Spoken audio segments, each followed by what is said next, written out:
Fahantrana, ny ankamaroan'ny olona eto Madagasikara dia mahandro sakafo amin'ny alalan'ny akora izay manimba ny tontolo iainana sy mampidi-doza. Ny safidy moderna toy ny entona fandrehitra sy ny herinaratra nefa lafo loatra. Ny any ambanivohitra, ny kitay mampiasaina satria angonina mahamaim-poana. Any an-tanan-dehibe toa Antolanaro, ny saribao malaza kokoa. Na dia vidiana aza izany dia vitsy kokoa ny setroka vokariny. Ambonin'izany, mananangovo betsaka kokoa noho ny kitay izy ka tsy manahirana ny mitondra azy. Na izany aza, ny fampiasana ny saribao sy ny kitay dia miteraka setroka izay mandoto ny rivotra anaty trano, ka mahatonga ny aretina toy ny homamiadana sy ny aretin'ny taovam-pisefona. Ankoatran'izay, ireo akora ireo dia mahatonga fandripahana ala sy fandotoana ny tontolo iainana. Azo 10 kilao be izao no ilaina mba hamokarana saribao 1 kilao monja. Ny tanàna toy ny Antolanaro dia mandany hazo 200 taona isan'andro. Midika izany fa mihoatra ny 400 hektara ny ripaka isan-taona, izay mitovy habe amin'ny kianja baolina kitra miisa 500 sy 700.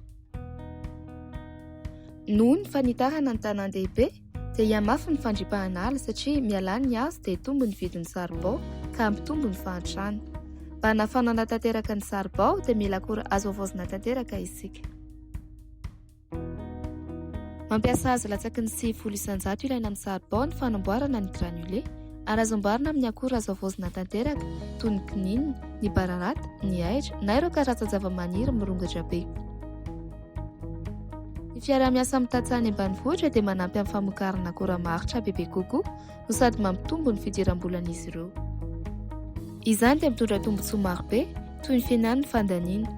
Itsisy vola iray tapitra $100 isan-taona ny tokantrano Antolanaro amin'ny fandaniana eo amin'ny akora fandrehitra.